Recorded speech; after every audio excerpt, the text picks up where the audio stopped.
Robert, one of the owners of Active. So in this episode, you said that your son has a really unique build, right?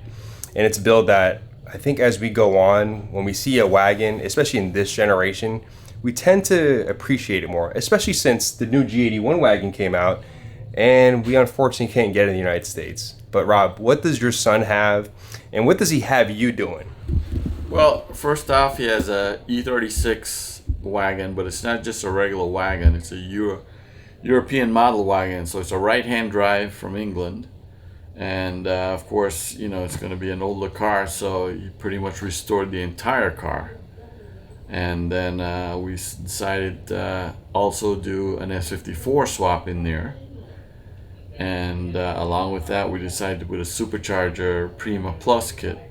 So you're looking at a lot of power in a light car and something very unique, but it's also a daily driver, which is very civil to drive on a daily basis, not knowing how much power it has. It has probably close to 600 horsepower on it, on a little wagon, but fun car and something exciting and different. You know, it's a real head turner because it's so unique. All right, so on that note, let's go check it out and see it on the dyno. I know they just finished the work, but I'm excited.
As you can see, Rob's son did an absolutely incredible job by refinishing the paint on the car, putting some BBS E88s, and what I mentioned, we'll have Rob on the video later.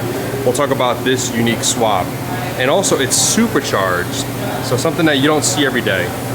One thing that's pretty cool is that you don't really appreciate wagons until you actually see one.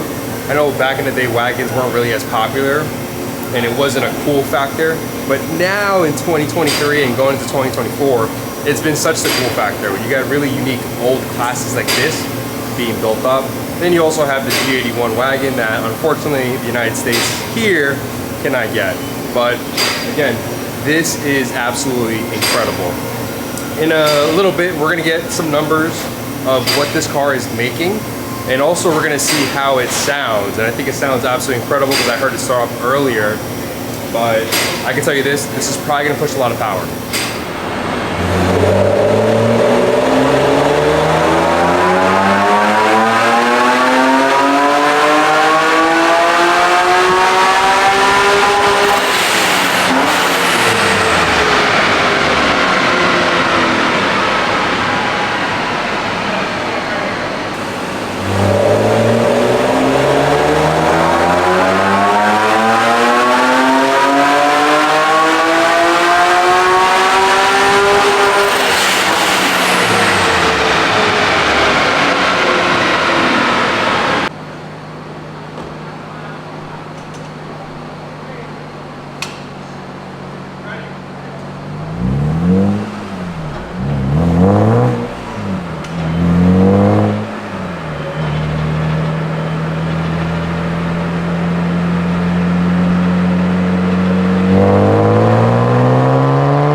All right, so Rob, I'm pretty impressed. That wagon moves. I think it has more power than my car. And if you guys are first tuning into the channel, I don't have an E36. I have a G80 M3, and we see the numbers, right? Yeah. That is, what is that horsepower corrected to the crank? It's close to 600, probably in the upper fives. Okay. And you know, it's a car that's probably 1,000 pounds lighter than the G80, so I can imagine the excitement in that car when you drive it. So it's a real, you know, by the butt drive car. It's the old E36s if you've never driven one. It's probably one of my favorite cars to drive because you really feel everything. It's a very hands-on, feelsy car. You know, you feel the road, you feel everything in that car. Because it's, you know, it's a generation of when it was out. The technology wasn't there, but to me, it's, you know, a real fun car to drive versus the newer cars, which, you know, are so more sophisticated in technology. So everything is smoother. You don't feel as much. But E36 and a wagon is just right-hand drive. It's a little getting used to, but it's a fun car to drive. Yeah, and I was very impressed with the attention to detail. You guys seen the video where his son actually went through the process of getting it all resprayed, right, in Boston metallic green. And one of the best things too is that it has an S54 swapped in there with the supercharger, and you don't see that every day. But if you guys want to see more of that car, spam the comments, let me know what you guys think. And this car might be at the Invasion next year, so come see it in real. There you go. Anything else, Rob? Thanks for sharing with us, guys, and hope to see you in the next video. See you later, guys.